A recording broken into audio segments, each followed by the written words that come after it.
Hey everyone, hope you're doing great. Welcome back to my channel. In today's video, we'll dive into what if Deku became close friends with Todoroki early. Smash that subscribe button, and be sure to peek at the description below. Let's begin. The air in the changing room was thick with the scent of fresh fabric and nervous sweat, a cocktail of anticipation that tasted like copper on Izuku Midoriya's tongue. He tugged at the reinforced collar of his green jumpsuit, the material stiff and unfamiliar against his skin. He caught his reflection in the locker mirror, the bunny ears on the hood drooping slightly, the respirator mask hanging around his neck like an oversized piece of jewelry. To anyone else, he probably looked ridiculous. To him, this was the first skin of a hero. Midoriya, your costume looks practical.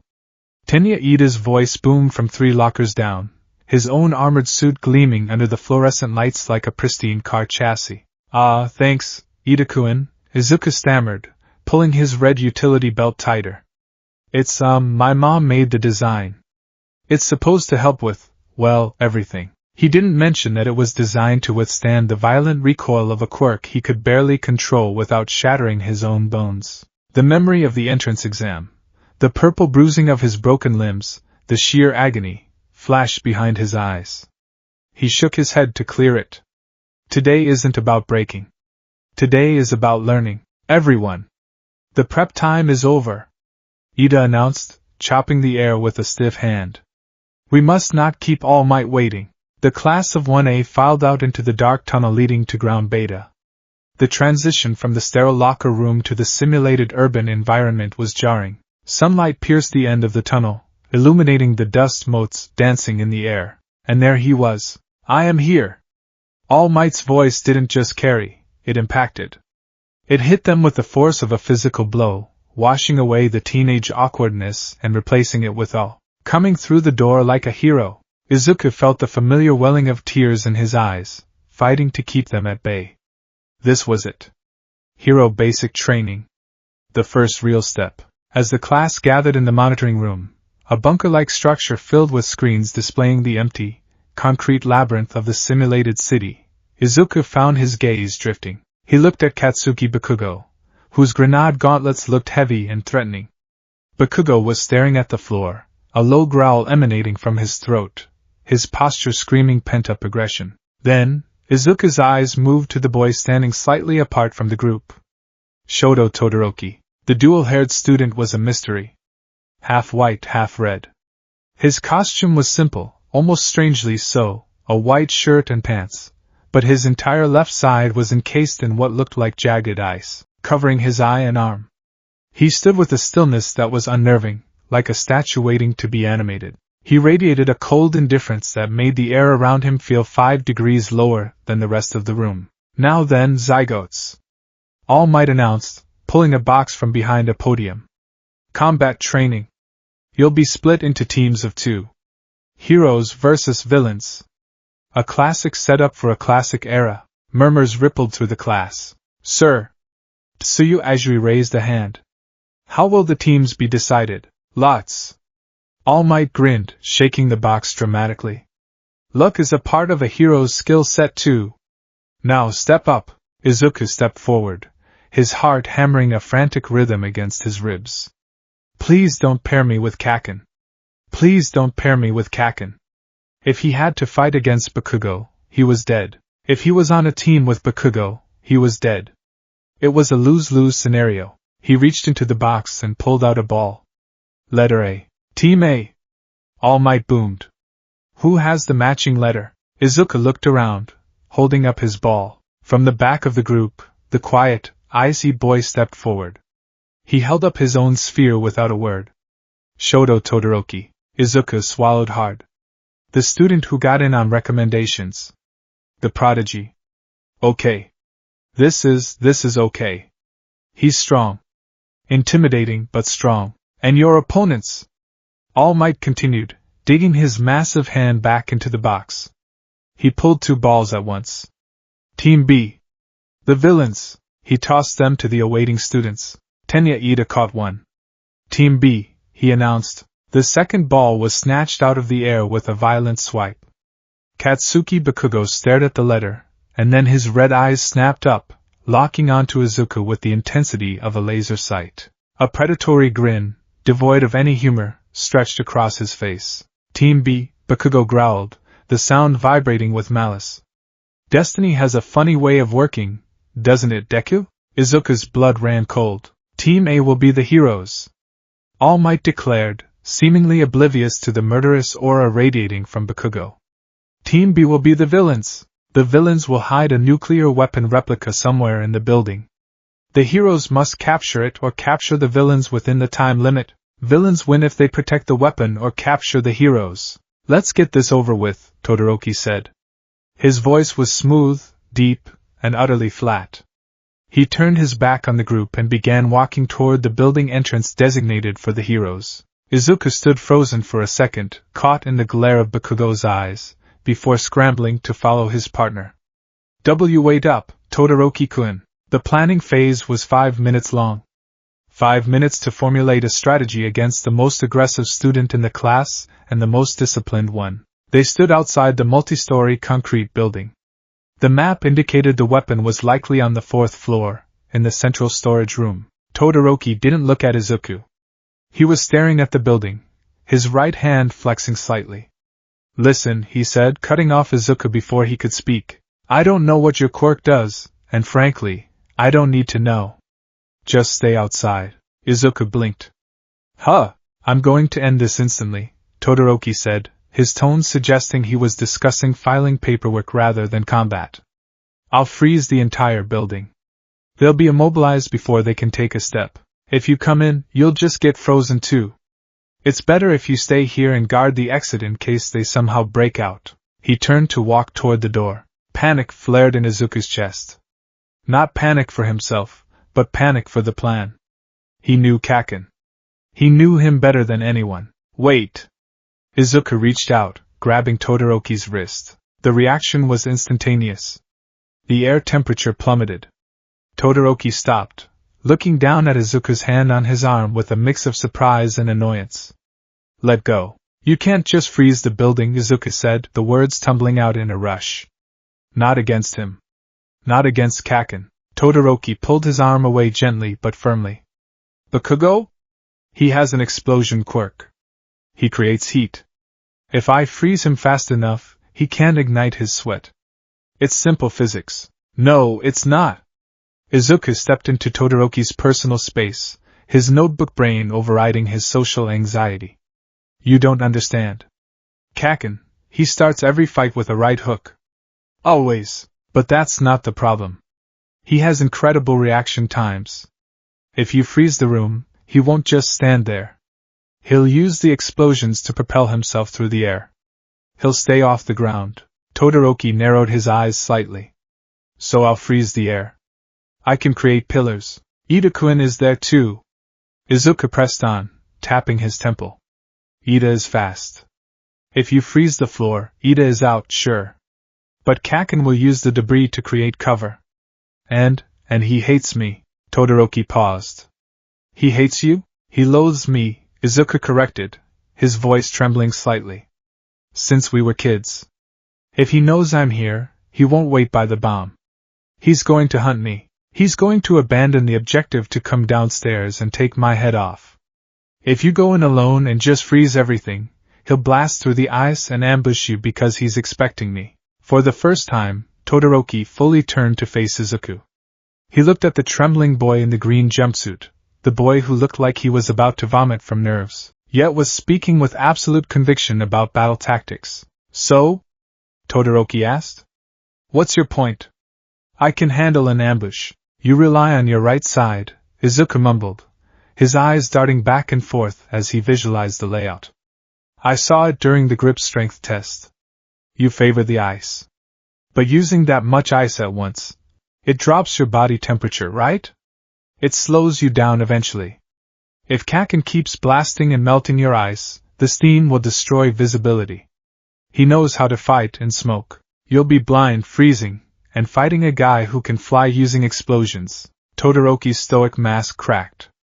A flicker of genuine surprise passed through his heterochromatic eyes. He analyzed my drawback?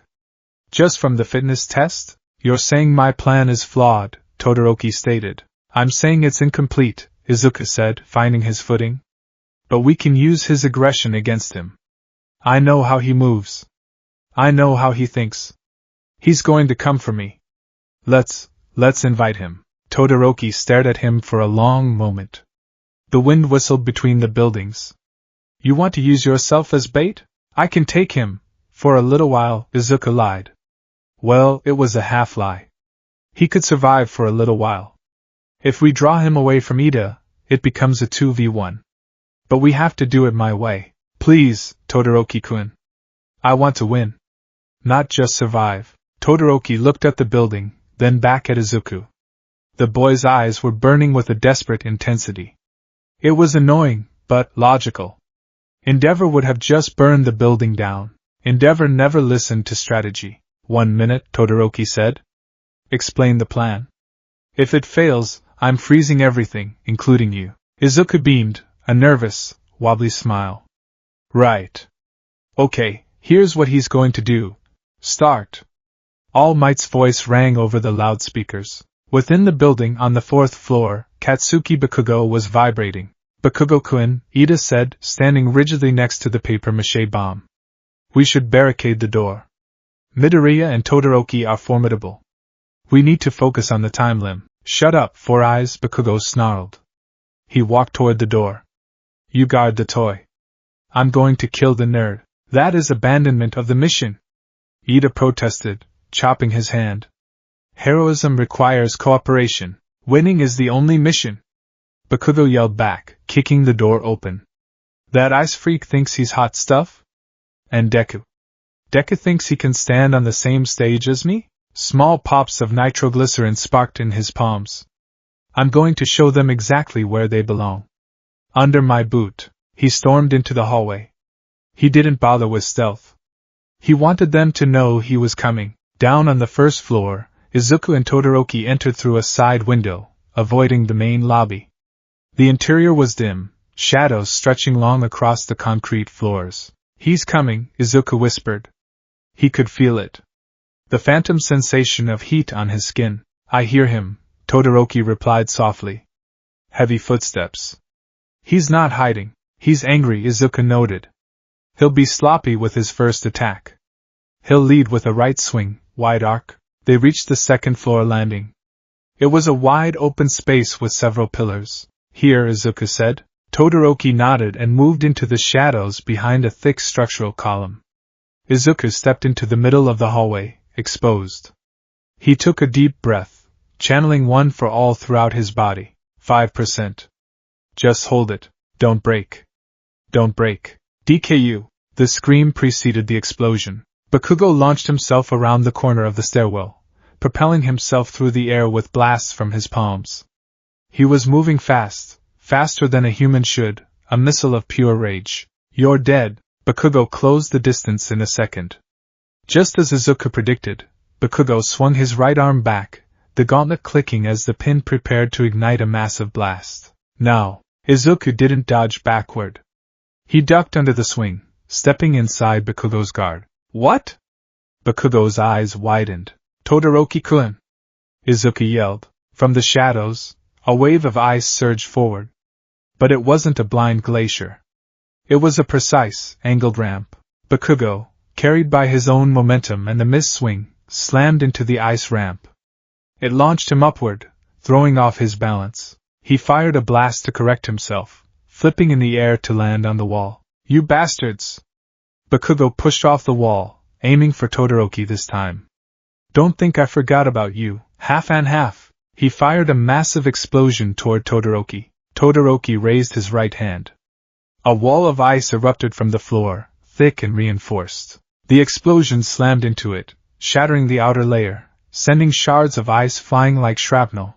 But the wall held. Steam hissed, filling the corridor. He's blinding us, Todoroki said, his voice calm despite the violence. No, Izuku said, jumping onto the ice wall. He's reloading.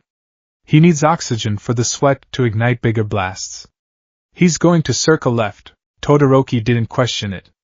He sent a trail of ice jaggedly across the floor to the left. Bakugo burst through the smoke on the left flank, and tripped.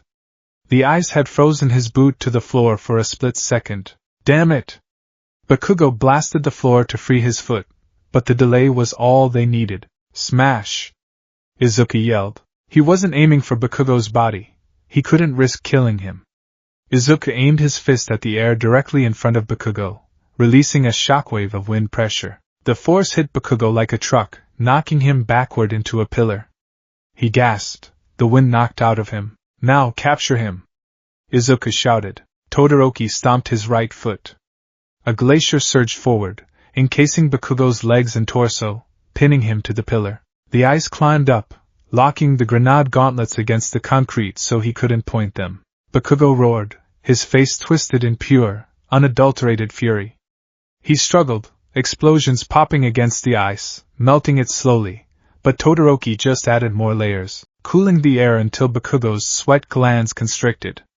No sweat, no boom. It's over, Bakugo, Todoroki said, exhaling a breath of white mist. Izuku stood panting, his fists trembling. They did it. They actually stopped him. You! Bakugo screamed, his eyes fixed on Izuku. You were reading me. You think you're better than me? Stop looking at me like that. Izuku flinched, instinctively stepping back. But then he felt a cold hand on his shoulder. Let's go, Todoroki said. We still have the weapon to secure. Izuku looked up at Todoroki. The dual-haired boy wasn't looking at Bakugo. He was looking at Izuku. And in that look, the coldness was gone, replaced by a sharp, calculating curiosity. That was accurate, Todoroki said. You predicted every step. I've been watching him for a long time, Izuku murmured. Let's move. The capture of the weapon was almost anticlimactic compared to the fight with Bakugo. They reached the 4th floor. Ida had heard the explosions and was prepared, barricaded in the room. He had cleared the room of objects to prevent Midoriya from having ammunition to throw, and he was ready to speed blitz. Ida is fast, Izuku whispered as they stood outside the door. He has reciprocal burst. He can move faster than the eye can see for about 10 seconds. If you freeze the room, he might be able to outrun the ice spreading if he's already moving. Plan? Todoroki asked. He was asking for a plan. The prodigy was asking the nervous wreck for orders. We need to bait the burst, Izuku said. I'll go in. I'll act like I'm going for the weapon using my quirk. Ida will panic and use his speed to intercept me. When he commits to the charge, that's when you freeze the floor. Not the whole room, just the path between him and me. Todoroki nodded. I'll stay out of sight until he moves. Izuku kicked the door open. Ida-kun, Midoriya! Ida stood over the weapon, posing villainously. You have done well to make it past Bakugo, but I am the true guardian of evil. You shall not pass. Izuku channeled one for all into his legs. Green lightning crackled around him. He leaped, bouncing off the doorframe and shooting toward the weapon. Too slow, hero! Ida yelled.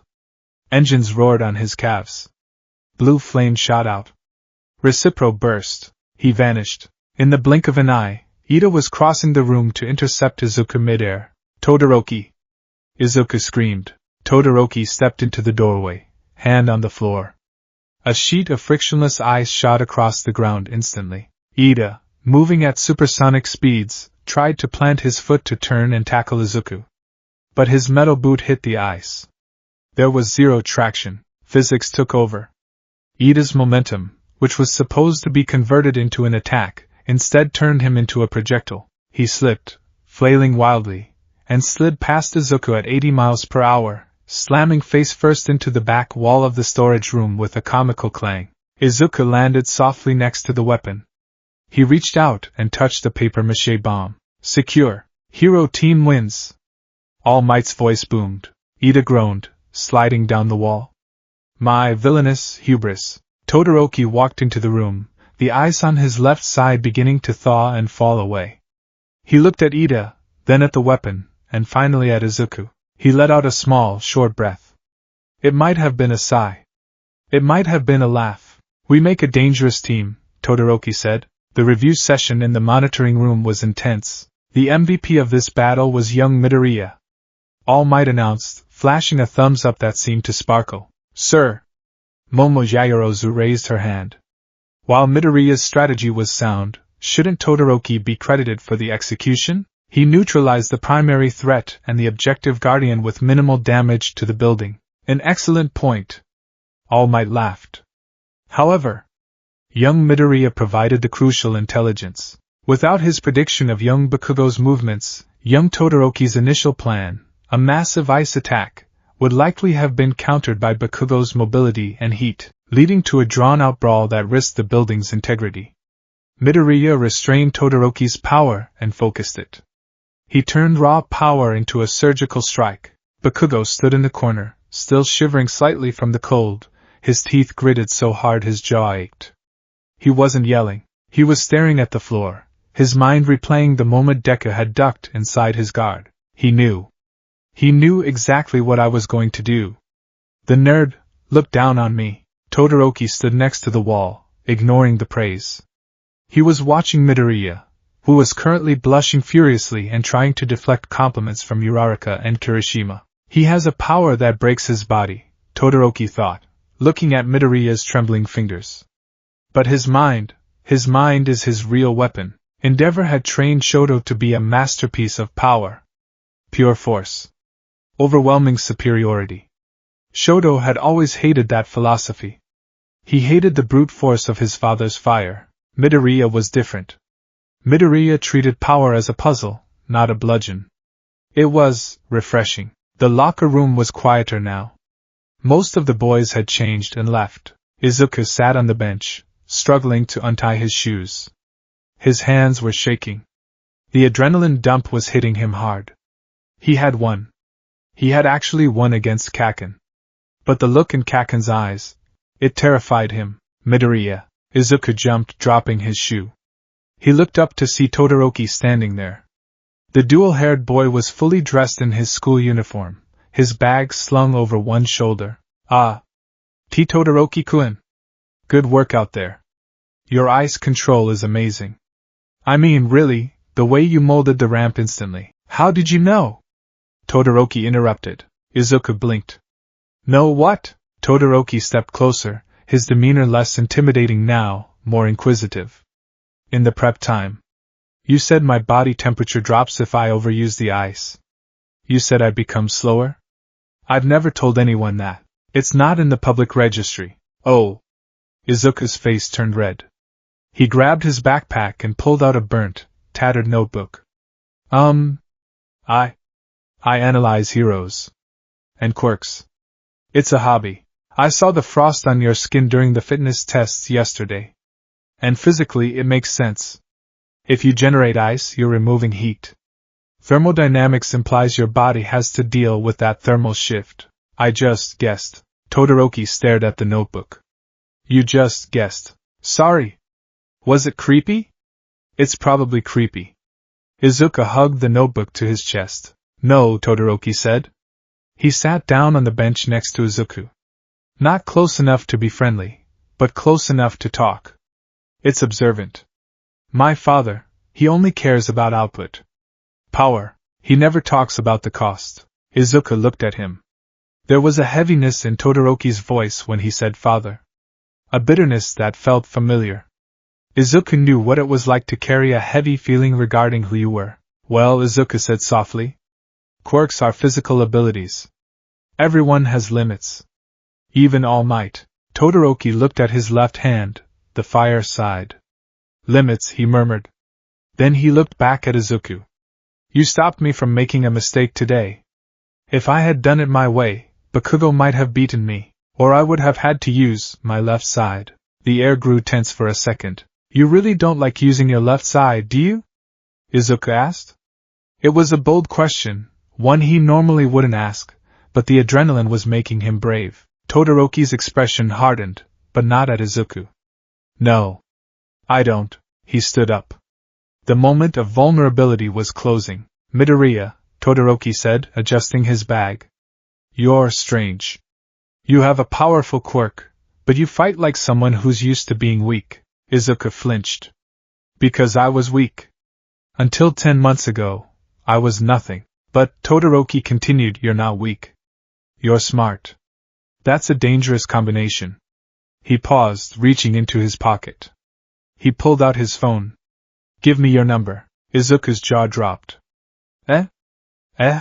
For class, Todoroki said, his face deadpan. In case we're paired up again. I need to know if you have strategies for other classmates. It would be efficient. Oh, okay. Sure. Izuku fumbled with his phone, nearly dropping it twice before unlocking it. They exchanged contacts. New contact, Todoroki Shoto. Izuku stared at the screen. He had a friend's number. Well, a classmate's number. But it felt like a start. See you tomorrow, Todoroki said, walking toward the exit. Yeah.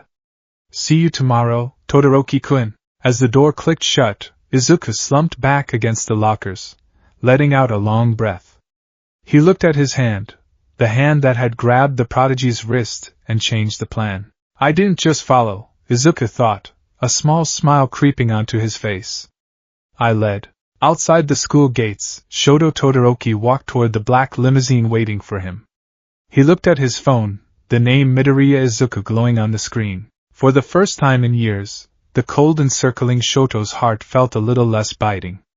Someone had looked at him and seen a teammate, not a masterpiece or a tool. Someone had told him no, not out of malice, but to help him win. Izuku Midoriya, Shoto whispered to the empty street. He had a feeling this was going to be an interesting year. The morning sun hit the glass facade of Yue High, fracturing into 1,000 prisms of light that danced across the paved walkway. For most students, this sight was a beacon of hope, the golden gate to a future of fame and heroism. For Izuku Midoriya, walking through those gates the day after the battle trial felt less like entering a school and more like stepping onto a minefield. His body ached. It wasn't the sharp, agonizing scream of broken bones. Thanks to Shoto Todoroki's intervention and his own desperate restraint, he had avoided shattering his arm, but a deep, throbbing soreness that resided in his marrow.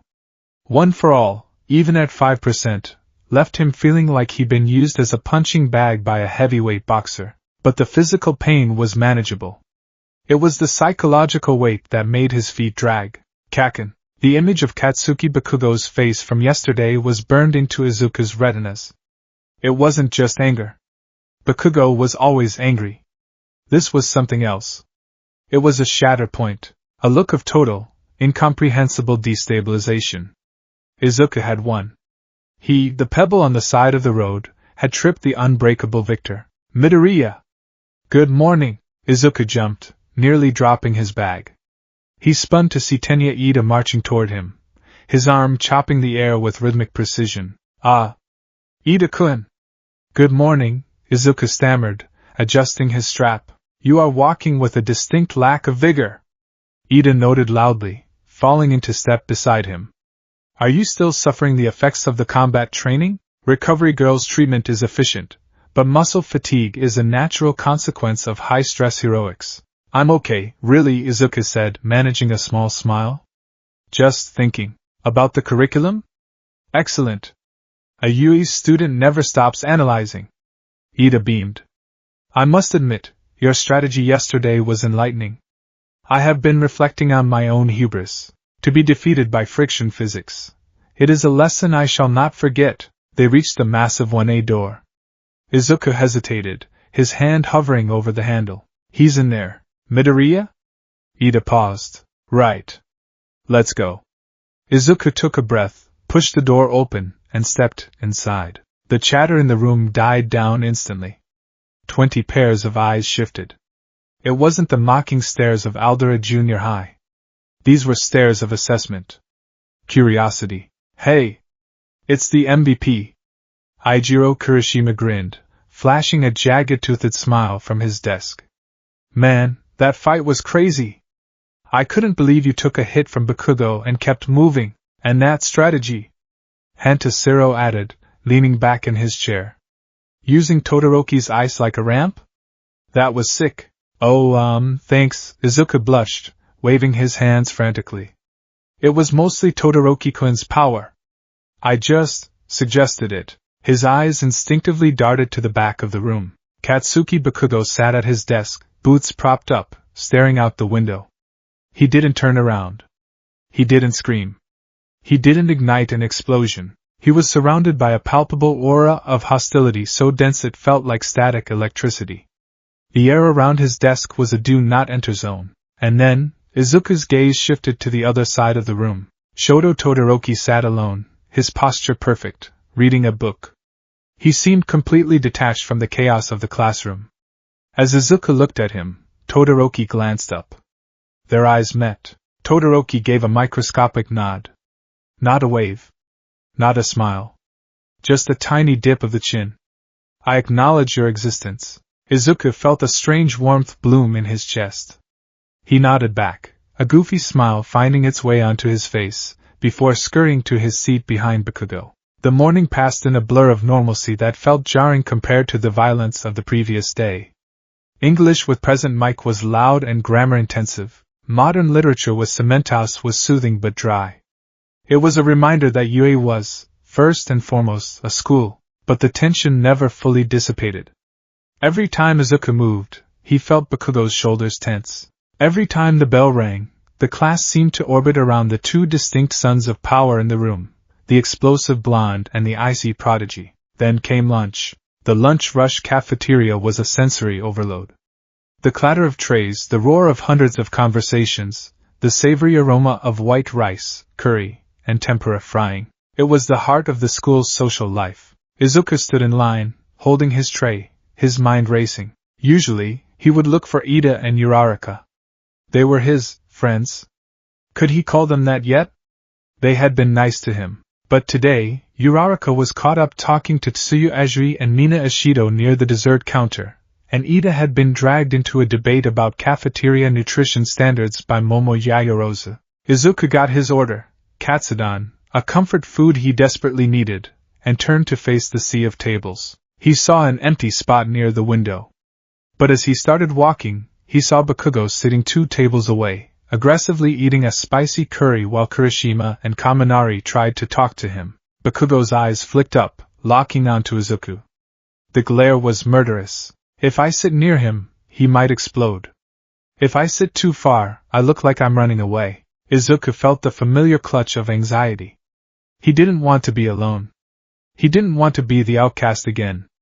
But he didn't want to intrude on the groups that were already forming. He felt like a puzzle piece from the wrong box. Then, he saw him. In the far corner of the cafeteria, away from the main thoroughfare, sat a boy with hair divided down the middle. Shoto Todoroki sat alone at a 4-person table. He was eating cold soba, slurping quietly. There was a vacant radius around him. It wasn't the jagged, violent exclusion zone that surrounded Bakugo. It was a wall of frost. His demeanor screamed, "I am not here to make friends. I am here to work." People glanced at him, the recommended student, the son of endeavor, but no one approached. He was too intense. Too perfect. Too distant. Izuku hesitated. He gave me his number. He asked for my input. Does that mean? Before his anxiety could talk him out of it, Izuku's feet were moving. He navigated through the maze of chairs, clutching his tray like a shield. He stopped at the edge of Todoroki's table. Todoroki-kun? Todoroki stopped mid-slurp. He lowered his chopsticks slowly and looked up. His heterochromatic eyes, one gray, one turquoise, were unreadable. "Midoriya," he said flatly. Is this seat taken?" Izuku asked, his voice squeaking slightly. "Every other table is really full, and I saw you were alone, so I thought, well, if you want to be alone, that's fine too. I can go eat outside or sit," Todoroki said. He gestured vaguely to the chair opposite him. "Oh, thanks." Izuku sat down. He placed his tray on the table with a clatter that sounded too loud in the quiet corner. He cracked his chopsticks. "Thanks for the food." They ate in silence for 3 minutes. It was excruciating. Izuku's brain was screaming. "Say something. You're sitting with the strongest guy in class. Talk about the weather. Talk about the food." "No, don't talk about the food. He's eating cold noodles and you're eating hot pork. That's a weird contrast to point out given his quirk." Todoroki, meanwhile, seemed perfectly content with the silence. He ate with mechanical precision. Izuku reached into his pocket and pulled out his phone. He needed a distraction. He opened a news app, scrolling through the latest hero headlines to calm his nerves. Empty lady causes collateral damage in downtown chase. Public opinion divided. Izuku frowned, scrolling down to the comments section. He started mumbling. It was a habit he couldn't break, a soothing mechanism. The size increase is effective for crowd control and intimidation, but in a dense urban environment with two-lane streets, her maneuverability drops to zero. She needs to prioritize villain containment rather than takedowns. If she had used Canyon Cannon to block the intersection instead of trying to kick the getaway car, the storefronts wouldn't have been crushed. It's an efficiency issue. He tapped his chin, mouthful of rice half-chewed. Plus, the cleanup costs are going to dock her pay, which incentivizes her to take more media-heavy jobs to recoup losses, which leads to more grandstanding. It's a vicious economic cycle for gigantification quirks. You're doing it again. Izuku froze. He snapped his mouth shut and looked up in horror. I'm so sorry. I was mumbling. I'll shut up. Todoroki wasn't looking at him with annoyance, though. He was leaning forward slightly, his bowl of soba pushed aside. You think Empty Lady is inefficient?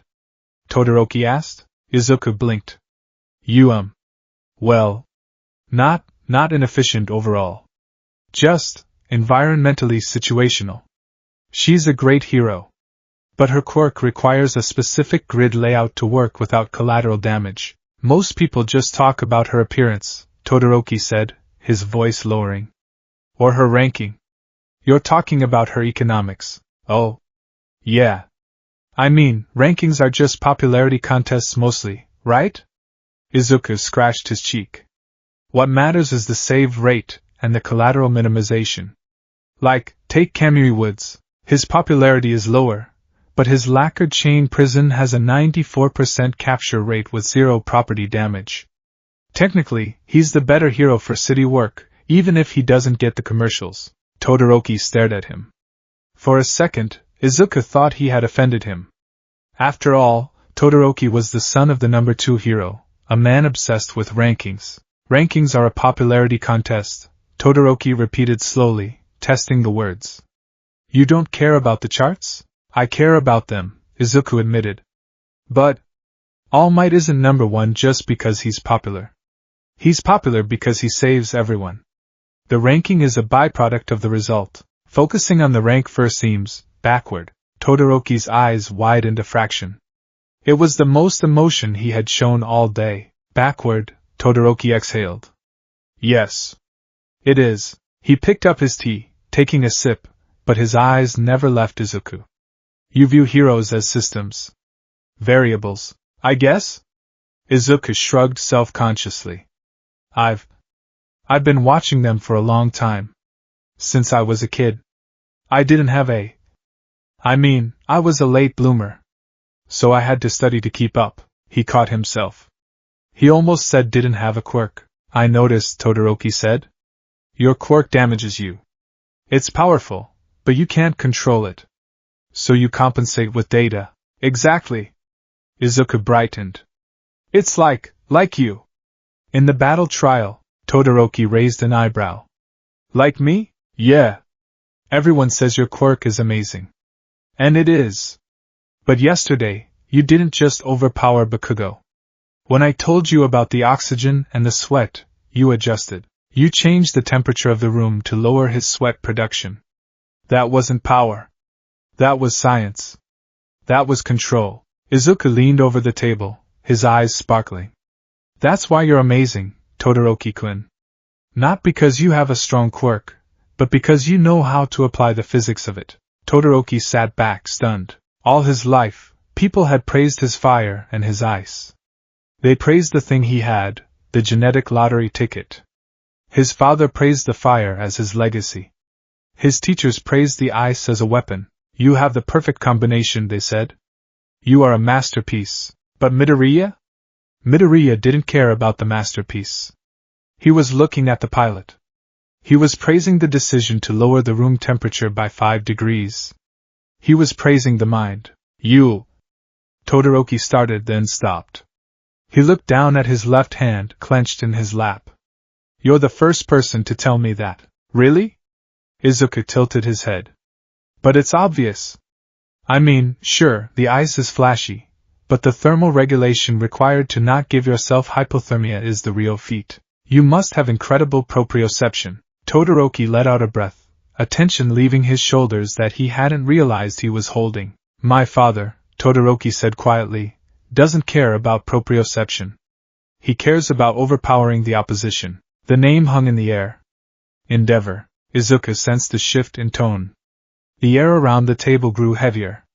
He knew he was treading on dangerous ground. He had read the forums. He knew Endeavor was intense. But looking at Todoroki's face, the scar around his eye, the cold isolation, Izuku realized it wasn't just intensity. It was something darker. Well, Izuku said softly, returning to his Katsudon. Endeavor is a powerhouse.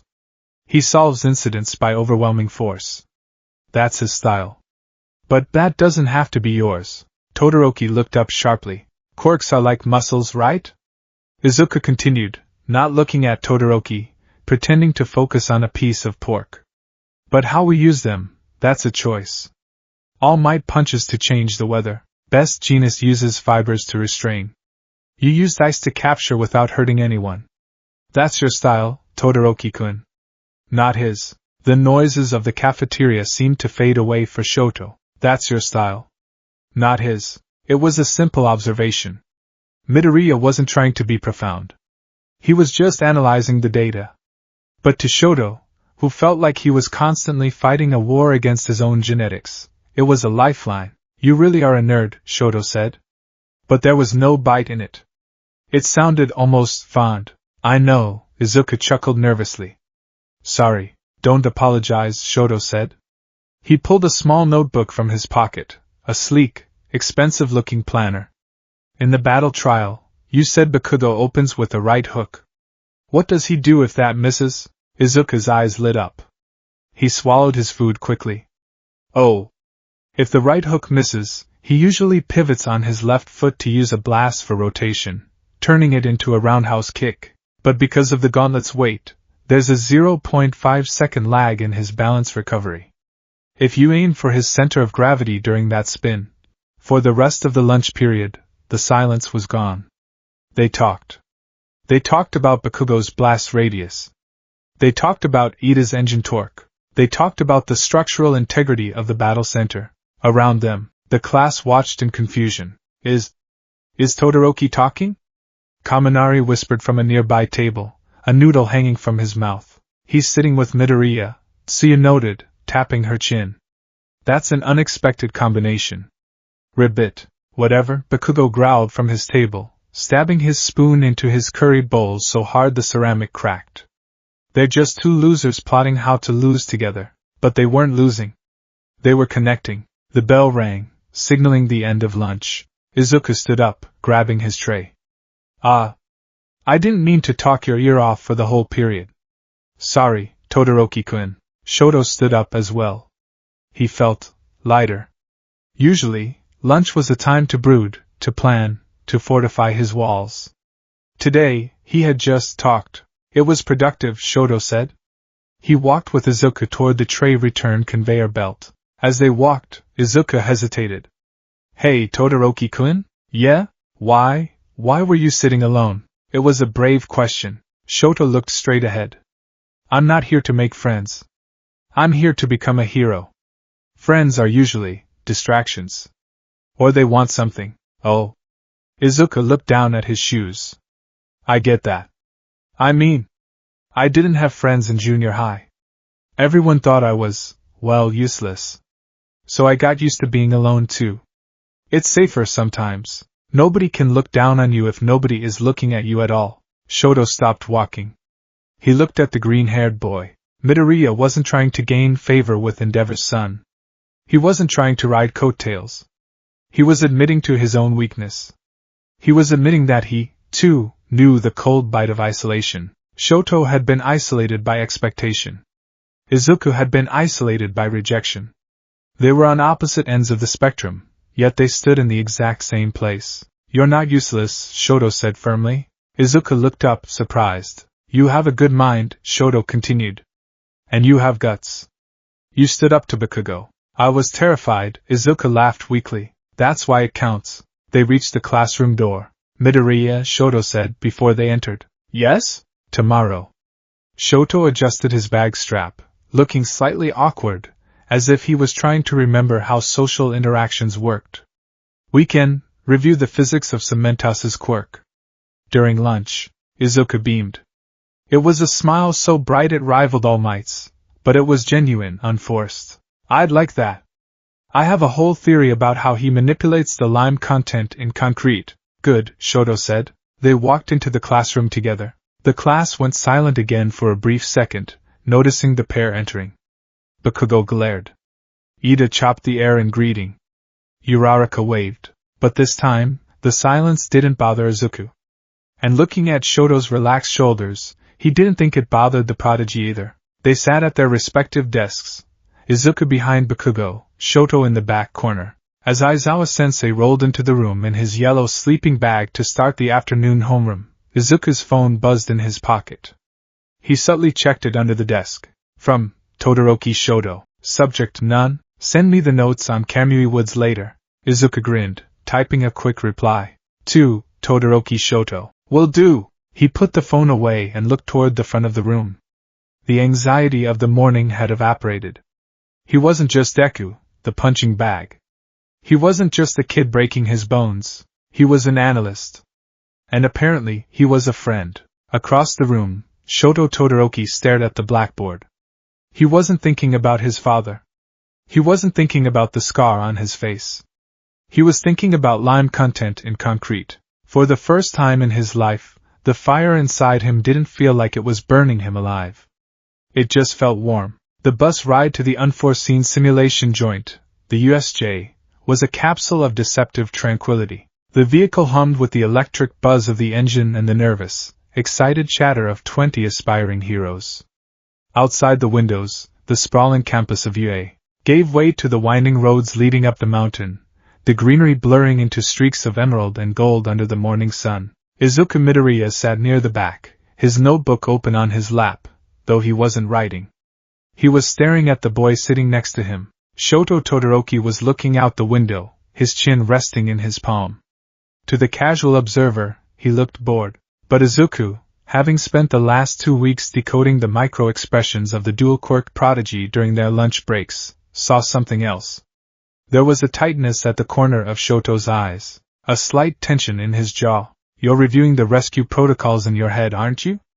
Izuku asked quietly, barely audible over Kaminari and Kirishima's loud debate about which hero had the coolest cape.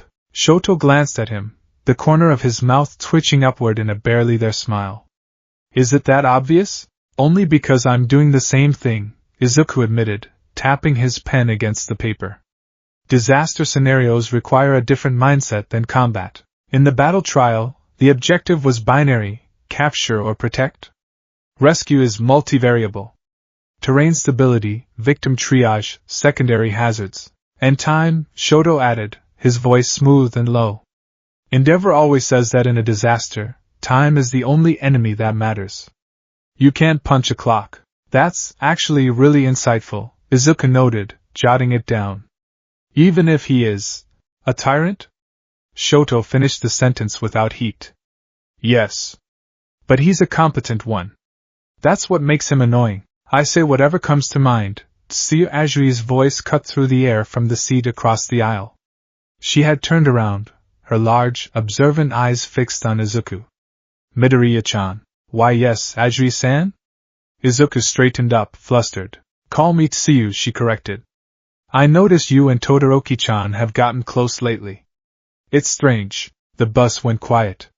Even Bakugo, sitting 3 rows ahead, stopped growling at the air to listen, his ears practically swiveling like a radar dish. Strange? Izuku squeaked. Ribbit. You're the nervous type who mumbles, and he's the cool type who ignores everyone, Tsuyu said bluntly, placing a finger on her chin.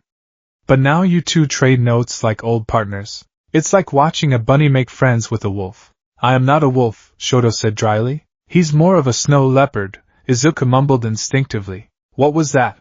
Nothing. Izuku waved his hands. I mean, Todoroki-kun is he's really smart. We just talk about hero theory. It's academic. Whatever, Bakugo scoffed from the front, slouching lower in his seat. Just don't get in my way today, Deku. Or you, icy hot. We're here, Aizawa-sensei's tired voice droned from the front of the bus. Stop messing around. The bus hissed to a halt.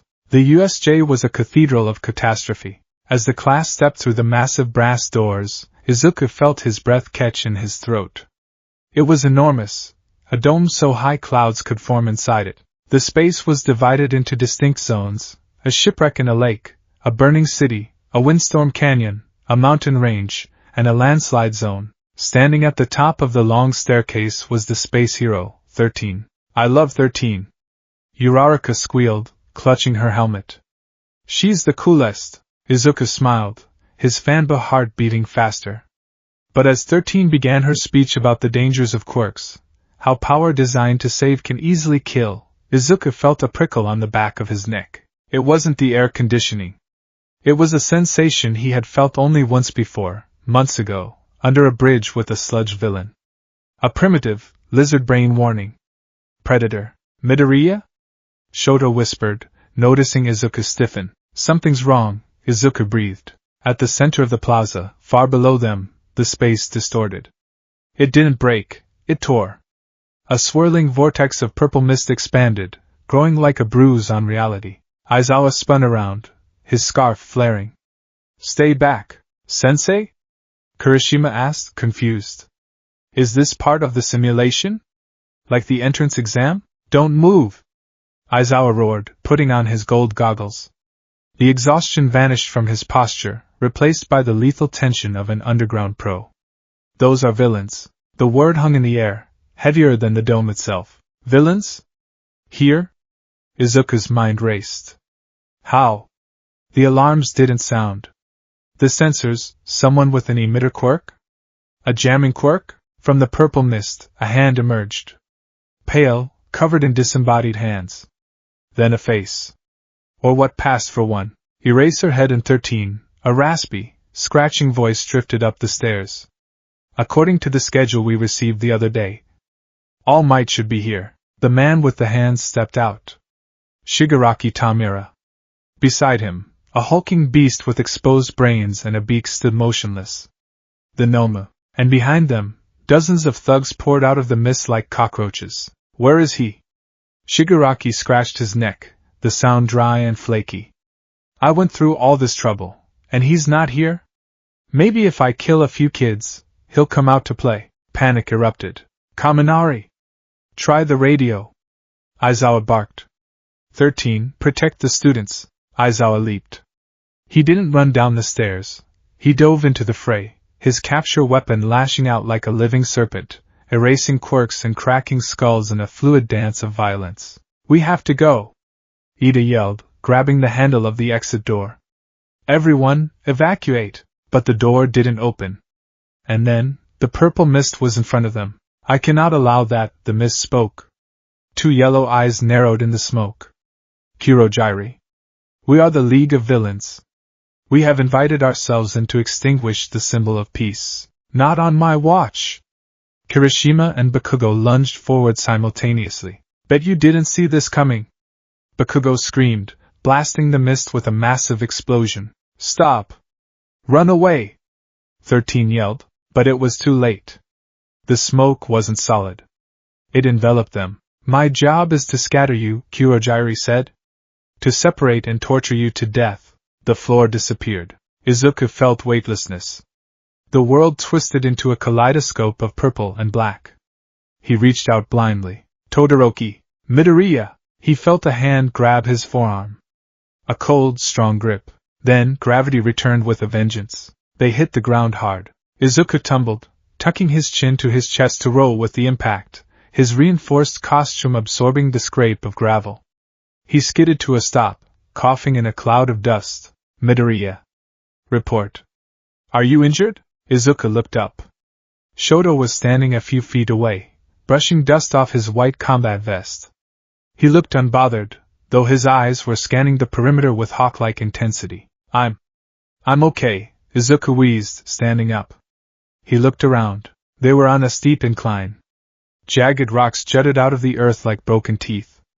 To their left, a massive cliff face. To their right, a drop-off leading to a canyon. The ground was unstable, shifting under their boots. The landslide zone, Izuku identified. High ground. Unstable footing.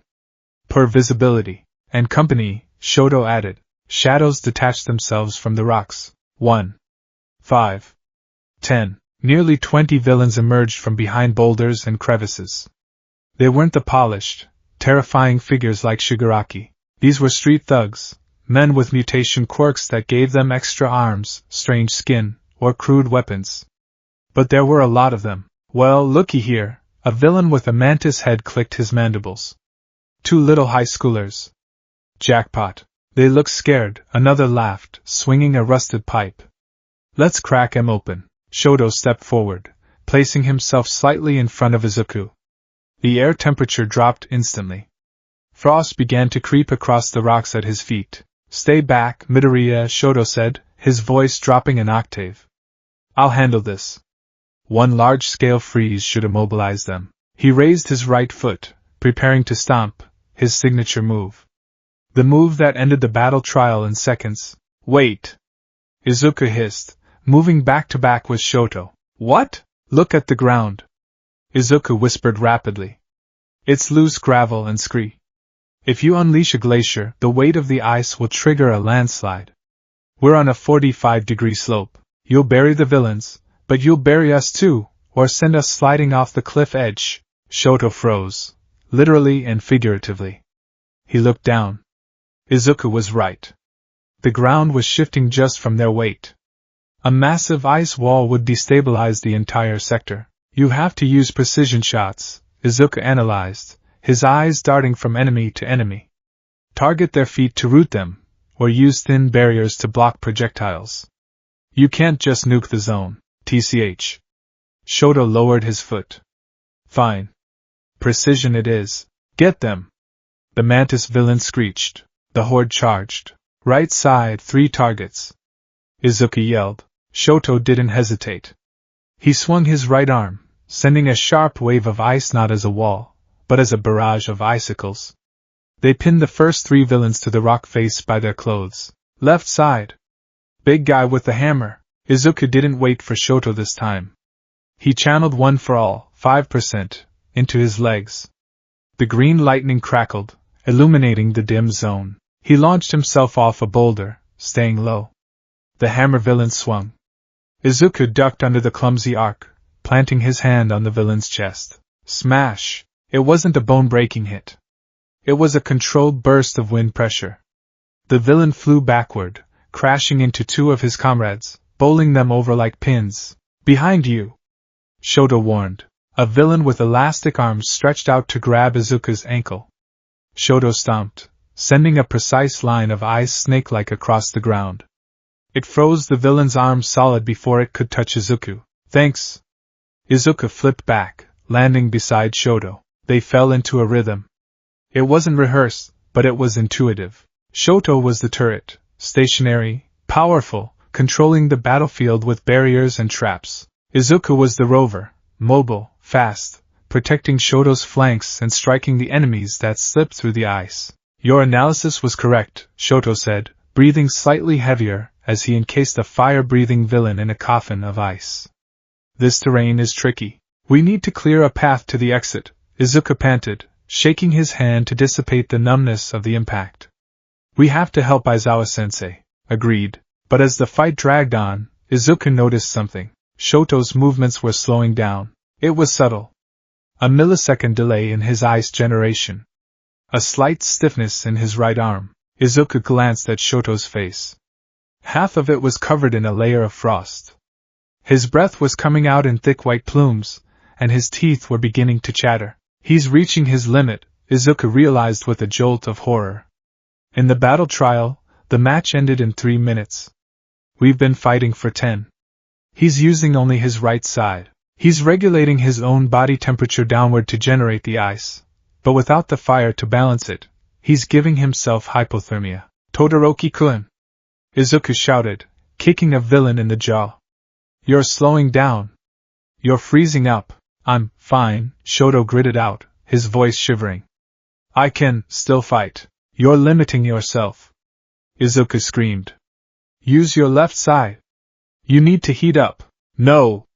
Shoto roared. The sound was raw, filled with a decade of resentment.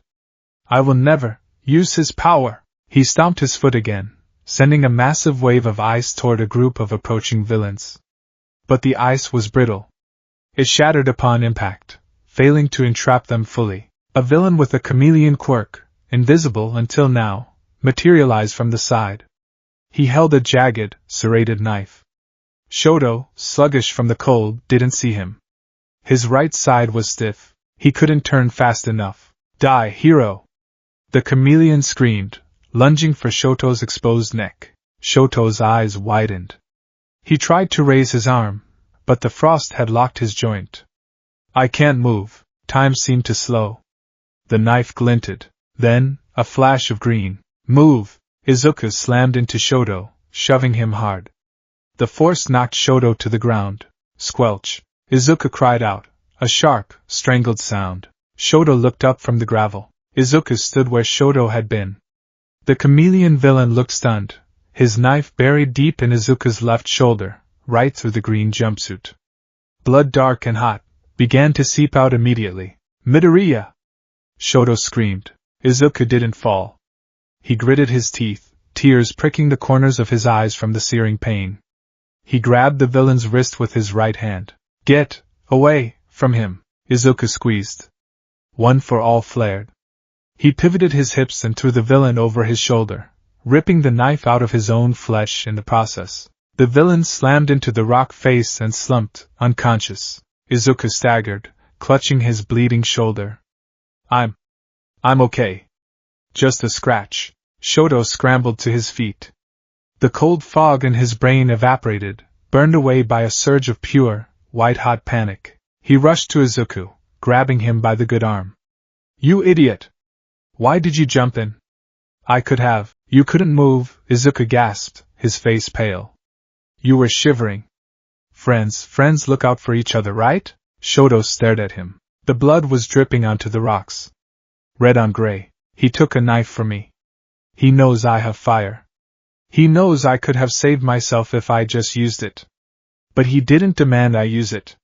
He just filled the gap. Something inside Shoto cracked. It wasn't the ice. It was the wall he had built around his heart. He looked at the remaining villains, about 5 of them, hesitating, sensing the shift in the air. Midoriya, Shoto said, his voice dangerously quiet. Let me see the wound. It's fine, we have to. Show me. Izuku moved his hand. The cut was deep. Shoto placed his right hand over the wound. This will sting. He activated his quirk with surgical precision. A thin layer of frost coated the wound, sealing the blood vessels, numbing the nerves. It wasn't healing, but it stopped the bleeding. Thanks, Izuku breathed, the pain receding to a dull throb. Shoto turned to the villains. The frost on his right side was still there, but his eyes were burning. He didn't use his fire. He couldn't bring himself to break his vow yet, but the sheer intensity of his killing intent made the air feel heavy. You heard him, Shoto whispered. He raised his right hand. He didn't stomp the ground. He pointed directly at the villains. Midoriya, close your eyes. What? Flash freeze. Shoto unleashed everything he had left in the tank. He didn't care about the landslide risk anymore. He cared about ending this now.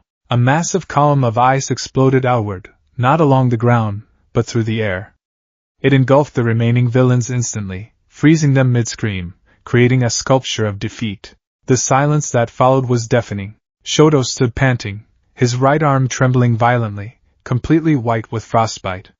His breath came in ragged gasps. Izuku stepped up beside him, leaning his uninjured shoulder against Shoto's left side. You okay? Izuku asked softly. I'm cold, Shoto admitted, his teeth chattering uncontrollably now. Lean on me, Izuku said. You're the radiator, remember? Just warm up naturally. They stood there for a moment among the defeated villains. 2 battered first years. One bleeding, one freezing. We need to go to the plaza, Shoto stammered, fighting the shivers. Aizawa might need help. Yeah, Izuku nodded. He looked at Shoto. But Shoto? Shota looked at him. It was the first time Izuku had used his first name, even by accident. Next time, Izuku said, his eyes serious despite the pain, don't freeze yourself to death just to prove a point to your dad. He's not here. We are. Shota looked at the boy who had jumped in front of a knife for him. He looked at the ice covering the villains. Okay, Shota whispered. Okay. Getting out of the landslide zone was a struggle. The warp gate had deposited them high up. They had to navigate down the treacherous, rocky path. Shota was moving stiffly, the hypothermia making his joints rigid. Izuku was favoring his left arm, the makeshift ice bandage holding, but the blood loss making him slightly dizzy. They moved as a single unit. When Shota stumbled on loose gravel, Izuku caught him. When a stray villain popped up from behind a rock, Shota froze him before Izuku had to lift a finger. As they neared the edge of the zone, looking down into the central plaza, the full scale of the nightmare came into view. Oh my God, Izuku whispered. Below them, Aizawa was losing. The underground hero was battered. His arm was twisted at an unnatural angle. The massive beast, the Nomu, was sitting on top of him, smashing his face into the concrete. Crack! Crack! The sound echoed through the dome. Sensei! Izuku cried out. Shigaraki Tamura was standing nearby, watching with glee. Game over, Eraserhead. You're cool, but you're not All Might. We have to help him, Izuku said, his fear overridden by the sight of his teacher dying. Midoriya, look, Shota pointed with a shaking hand. At the entrance, the massive doors were gone. Ida was gone. Ida made it out, Shota deduced. Help is coming. We just need to buy time. That monster. Izuku analyzed rapidly. It broke Aizawa's arm like a twig. It's not human. Physical attacks might not work. But everything has a weakness, my ice, Shota said.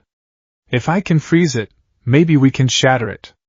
Or at least slow it down. You're at your limit, Izuku argued. I have one big shot left, Shota said grimly. If I use it, I'll be immobile. You'll have to carry me. I've got you, Izuku said without hesitation.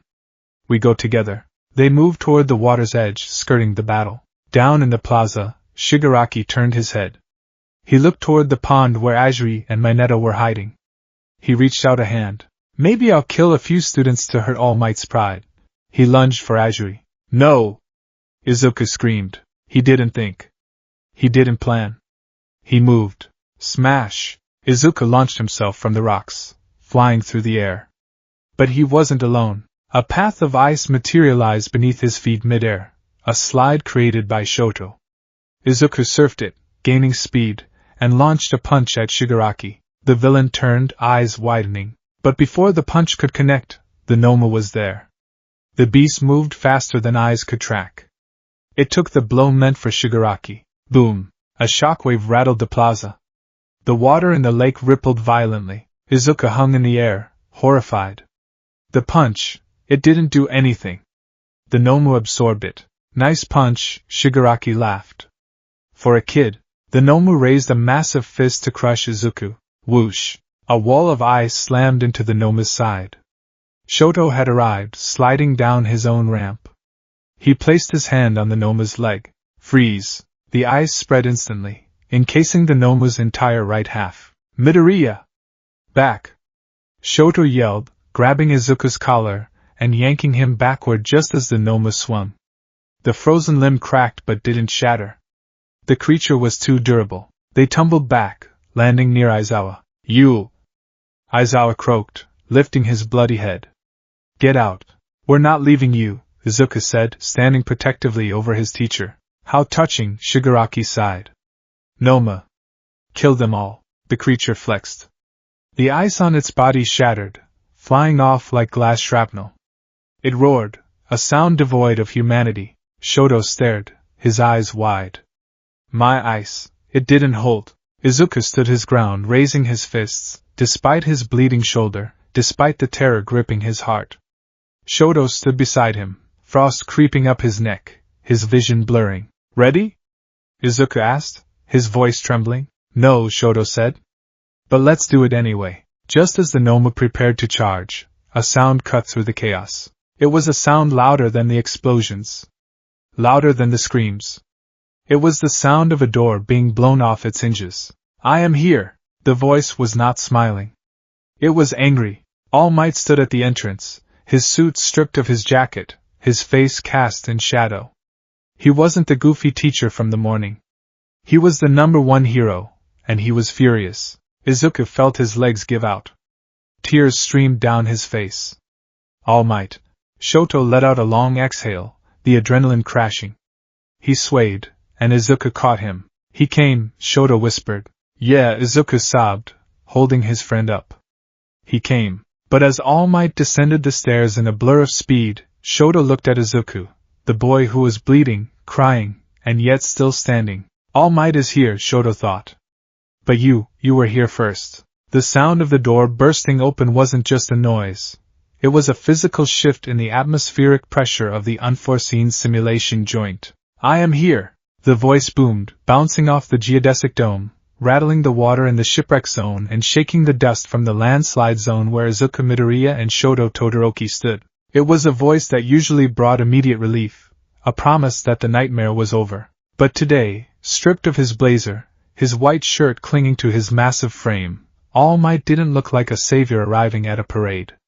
He looked like a force of nature arriving at a catastrophe. He wasn't smiling. Izuku felt his knees buckle. The adrenaline that had been holding his battered body together began to dissolve, replaced by a cocktail of overwhelming relief and lingering terror. Beside him, Shoto let out a breath he seemed to have been holding since they entered the facility. The ice encasing his right side cracked slightly as his posture slumped, the sheer exhaustion of fighting an army finally catching up to him. He's actually here, Shoto whispered, his voice raspy from the cold. Yeah, Izuku choked out, clutching his bleeding shoulder. But something's wrong. Down in the plaza, the scene unfolded in a blur of motion too fast for the average eye to track. But Izuku and Shoto weren't average. They watched as All Might descended the stairs, not running, but vanishing and reappearing. In a single heartbeat, he had incapacitated the lower-level villains. In the next, he had scooped up the broken body of Aizawa-sensei. To the entrance. All Might shouted, appearing near the students at the water's edge. Take Aizawa-kun and get back, father. Shoto murmured, watching the #1 hero move. He's fast. It's not just speed, Izuku analyzed, his murmuring habit kicking in despite the pain. Look at the way he's moving. He's angry, yes, but he's not smiling. And that smoke, Izuku knew. He knew the secret. The limit. All Might had spent his time earlier that day resolving minor incidents. His timer was flashing red. Midoriya, we need to move, Shoto said, grabbing Izuku's good arm. He told us to retreat. We have to get Aizawa-sensei to safety, Izuku agreed, though his eyes remained glued to the plaza. They scrambled down the rocky slope toward the central area, meeting up with Tsuyu Ajiri and Minoru Mineta, who were dragging the unconscious Aizawa toward the exit. Rib bit. Midoriya-chan. You're bleeding. Tsuyu exclaimed, her eyes widening at the blood-soaked fabric of his jumpsuit. I'm fine, Izuku lied through gritted teeth. Todoroki patched it up. We need to get Sensei out. Together, the group managed to haul the Erasure hero away from the epicenter of the battle. But as they reached the base of the long staircase, a deafening crack echoed through the dome. They turned. All Might had engaged the Noma. It was a clash of titans. All Might's fist, capable of changing the weather, collided with the beast's hands. A shockwave erupted, blowing the water out of the lake and sending a hurricane-force wind tearing through the plaza. Carolina. Smash! All Might chopped his hands in a cross, striking the creature's chest. The Noma didn't budge. It didn't even flinch. It didn't work? Mineta shrieked, clutching his head. That was his special move. Why didn't it work? Shock absorption, Izuku whispered, horror dawning on him. It's not just strong. It's built to take his hits. Absorption has a limit, Shoto noted, his eyes narrowing. But All Might is on a time limit. If he tries to wear it down, he'll run out of time first, Izuku finished the thought. The battle raged. The Noma was mindless, relentless. It matched All Might blow for blow. And on the sidelines, Shigaraki Tamura laughed, scratching his neck with manic delight. Kurojiri, the Miss Villain, floated ominously nearby, looking for an opening. Kurogyri, Shigaraki ordered. Gate him. The mist expanded. All Might, locked in a grapple with the Nomu, couldn't dodge. The Nomu's claws dug into All Might's side, right where his old injury was. Steam hissed from All Might's body. Izuku! Shoto yelled. But Izuku was already moving. He didn't make a conscious decision to run. His legs simply obeyed the imperative of his soul. Save him. Let go of him. Izuku screamed. He channeled one for all into his legs, ignoring the screaming protest of his muscles, and launched himself back into the plaza. Midoriya, wait! Shoto cursed under his breath. The ice on his right side was heavy. His body temperature was dangerously low. His movements were sluggish. Every instinct told him to stay back, to let the pros handle it. That was the logical choice. That was the smart choice. But then he saw the green lightning arcing off his friend. He saw the boy who had jumped in front of a knife for him running toward a monster that could kill All Might. Logic be damned. Shoto ignited his quirk. He forced his right side to obey. He sprinted after Izuku. In the plaza, Kurogyri's warp gate was closing around All Might's waist. The Nomu was crushing him. Izuku was airborne. I have to blast him away. I have to break the hold. He aimed a smash at Kurogyri's physical brace, the metal neck plate. Get out of the way, Deku! An explosion ripped through the air. Katsuki Bakugo, propelling himself like a missile, slammed into Kurogyri before Izuku could reach him. He pinned the mist villain to the ground by his metal collar. Don't move! I figured out your weakness, you smoky bastard! Bakugo roared. At the same time, Shoto slid into the fray on a path of ice. He didn't aim for the villains.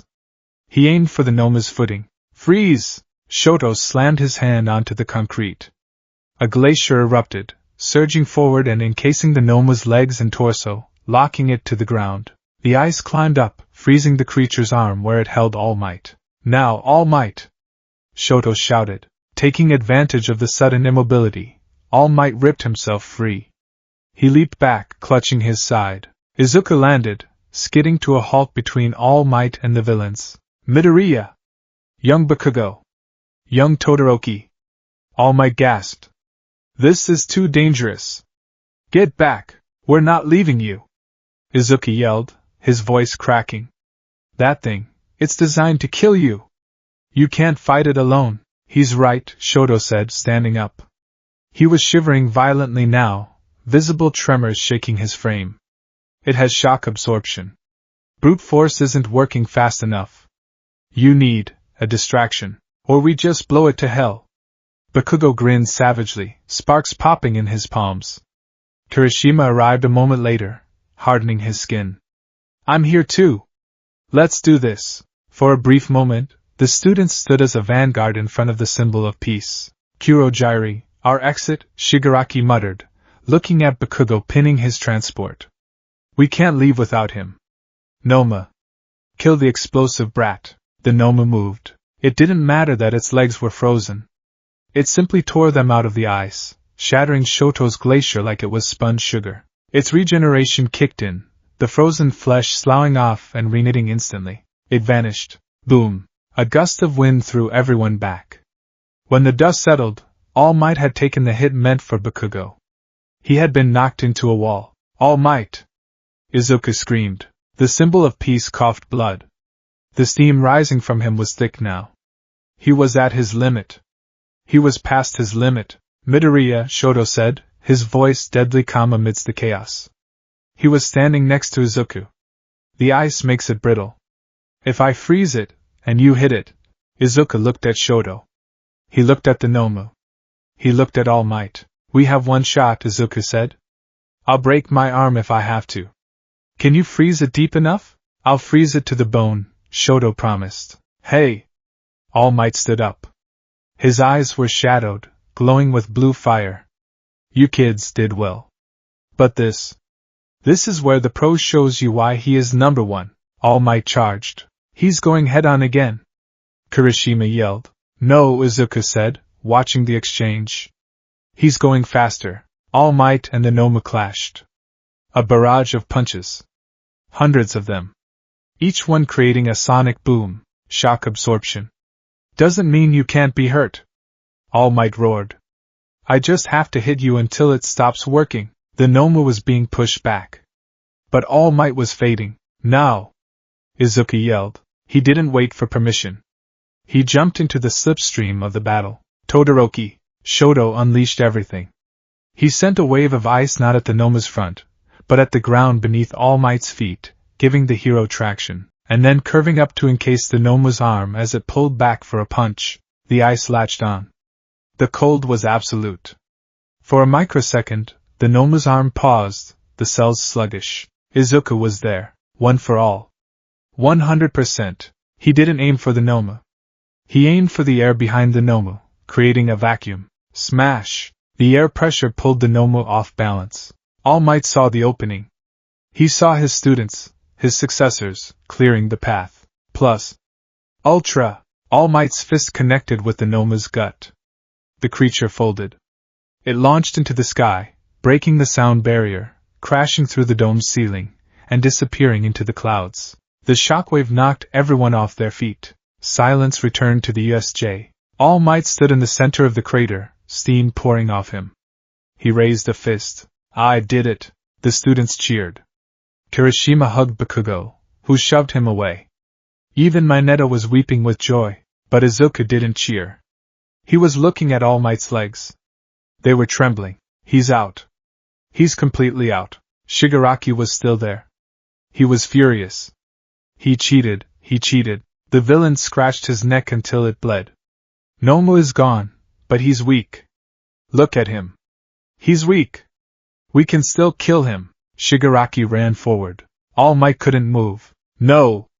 Izuku scrambled to his feet. His legs were broken. When had that happened? The jump?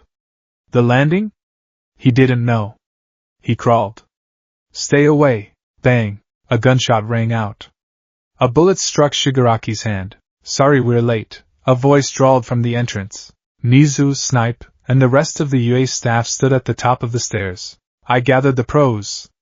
Ida's voice rang out. The villains were swarmed. Shigaraki and Kurojiri were sucked into a warp gate, escaping at the last second, but the threat was over. It was finally over. The adrenaline crash was worse than the fight. As the police secured the scene and the paramedics swarmed the plaza, Izuku sat on the back bumper of an ambulance parked just outside the USJ entrance. The afternoon sun was blindingly bright, a harsh contrast to the dim lighting of the dome. His left shoulder was bandaged heavily where the knife had gone in. His right leg was in a splint. Recovery girl had done a quick triage pass, kissing his forehead to knit the worst of the bone fractures, but his stamina was in the negative. He felt hollowed out. Next to him sat Shoto Todoroki. The prodigy looked terrible. He was wrapped in a thermal shock blanket, bright orange foil that crinkled every time he moved. His skin was pale, almost translucent. Frost still clung to his eyelashes and the tips of his red and white hair. His right arm, resting on his knee, was shaking with a rhythmic, uncontrollable tremor. They sat in silence for a long time. The only sounds were the crackle of police radios and the distant shouting of Detective Tsukachi directing officers. You're an idiot, Shoto said. His voice was quiet, devoid of its usual strength. He didn't look at Izuku. He stared at his own shaking hands. Izuku blinked, turning his head slowly. Reviewing my performance already? I'm serious, Shoto snapped. The anger in his voice surprised both of them. He turned to face Izuku, his eyes flashing. You have a quirk that breaks your body. You jumped into a fight with villains who kill pros. You took a knife. You jumped at a monster that killed All Might. You have zero self-preservation instincts. Izuku looked down at his splinted leg. I just moved. I couldn't watch them die. You could have died, Shoto said, the words catching in his throat. When that guy had the knife, if I hadn't frozen him a second later, he would have cut your throat. But you did, Izuku said softly. You did freeze him. I was too slow. Shoto hit his knee with his fist, a burst of frustration. Because I was freezing. Because I was stubborn. He took a shuddering breath, a cloud of mist escaping his lips. You analyzed me perfectly, Midoriya. You said I would slow down. You warned me. And I ignored you because I didn't want to use his fire. I almost got you killed because of my daddy issues. The rawness of the confession hung in the air. Shoto Todoroki, the untouchable genius, was unraveling. The physical cold was seeping into his emotional state, making him brittle. Izuku shifted, wincing as his shoulder pulled. He turned his body fully toward Shoto. Todoroki-kun, Izuku said firmly. Shoto looked up. You saved me, Izuku said. In the landslide zone. You froze the ground so I wouldn't fall. You froze the villain's arm. And against the Nomu, you created the path for me. We saved Aizawa-sensei together. I was a liability, Shoto muttered, pulling the orange blanket tighter. I was freezing to death. Yeah, Izuku said. You looked like a popsicle. It was terrifying. Shoto let out a short, dry huff of laughter. Thanks. But that's why I stepped in, Izuku continued, his voice turning serious. You were reaching your limit. I covered you. Just like you covered me when I was useless in the hallway against Bakugo. Izuku reached out, hesitantly at first, and rested his uninjured hand on top of Shoto's trembling, frostbitten hand. Shoto flinched at the contact. Izuku's hand was warm. Feverishly warm, probably from the pain and exertion, but to Shoto, it felt like a hearth. Friends look out for each other, Shoto, Izuku said. That's how it works. You cover my weakness. I cover yours. It's not about being perfect alone. It's about winning together. Friends. The word landed heavy in Shoto's chest. He looked at Midoriya's hand covering his own. It wasn't a transaction. It wasn't a team-up for grades. Midoriya had bled for him. Friends, Shoto repeated, testing the word. It felt foreign, clumsy on his tongue. But it didn't feel bad. Yeah, Izuku smiled, a tired, genuine smile that reached his eyes. I mean, if you want to be. Shoto looked at the green-haired boy. He saw the bandages, the splint, the exhaustion. And he saw the unwavering kindness that seemed to defy the cruel logic of the world Shoto had been raised in. Endeavor had taught him that connections made you weak. That relying on others was a crutch. He was wrong, Shoto realized. I am warmer now than I was an hour ago, I think. Shoto started, his voice soft. He turned his hand over, gripping Izuku's fingers lightly. I think I would like that. Good, Izuku beamed. Great. Awesome. You're mumbling again, Shoto said, a small smirk returning to his face. Shut up, Izuku laughed, leaning his head back against the ambulance door. Midoriya? Todoroki? A nurse appeared with a clipboard. We need to transport you to the main hospital for a full checkup before releasing you to your parents. Can you walk? I can walk, Shoto said, standing up. His legs were still stiff, but the trembling was subsiding. He offered a hand to Izuku. Izuku took it. I might need a crutch. I'll be your crutch, Shoto said simply.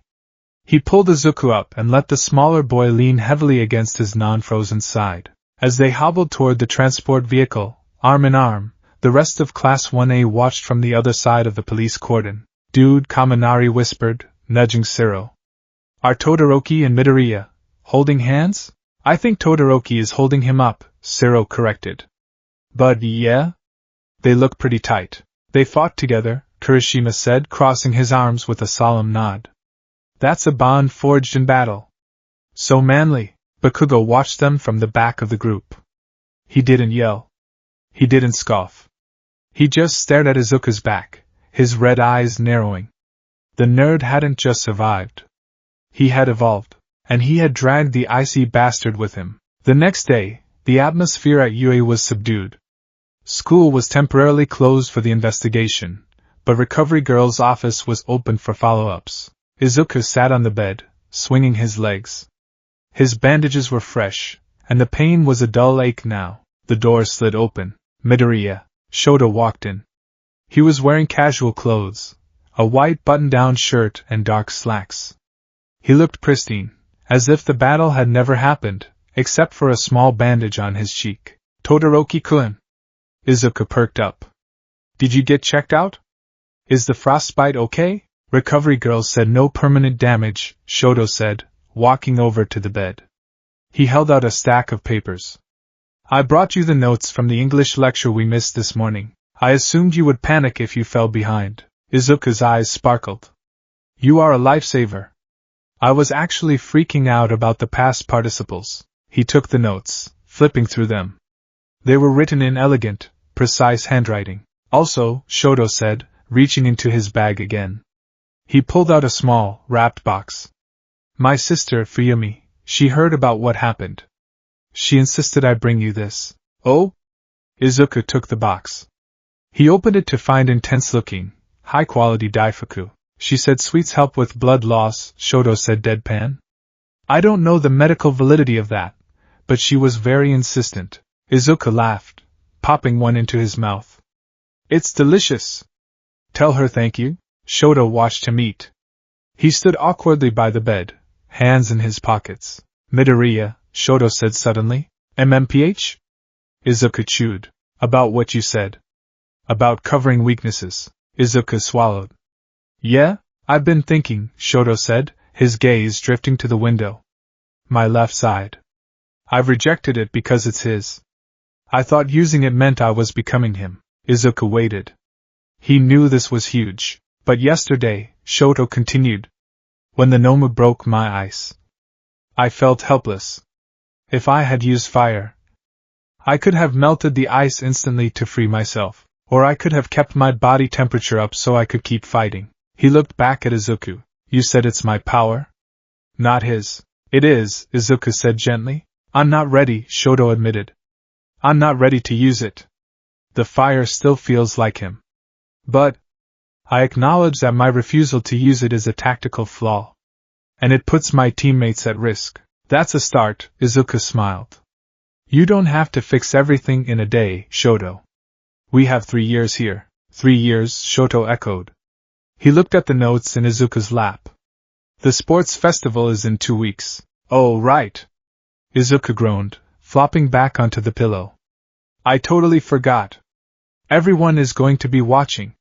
It's going to be a nightmare. We should train, Shoto stated. Huh, if we want to win, we should prepare, Shoto said. My ice has limits. Your quirk breaks your bones. If we train together, perhaps we can find workarounds. Izuku sat up again, excitement overriding his anxiety. Join training? That would be amazing. I have so many ideas for your mobility. And maybe you can help me with combat drills without me using my quirk. It's efficient, Shoto nodded. Meet me at the municipal gym near the station tomorrow. 0800 hours. Yes, sir. Izuku saluted playfully. Shoto stared at him for a second, then let out a breathy laugh. It was a small sound, but it was there. As Shoto turned to leave, the door opened again. All Might, in his skeletal, deflated form, walked in. Ah, young Midoriya. I see you have a visitor. Shoto froze. He looked at the skeletal man. He looked at Izuku. All Might? Shoto asked, confused. He recognized the man from the staff room, but, no. This is, his secretary. Izuku yelled, waving his hands frantically. Mr. Yagi. Yes. Mr. Yagi. Shoto looked at the skeleton. The sunken eyes. The blonde hair. He looked back at Midoriya, who was sweating buckets. Midoriya, Shoto said slowly. You are a terrible liar. It's fine, Shoto said, walking past All Might. He paused at the door. I don't pry into friends' secrets. Just don't get him killed, Mr. Yagi.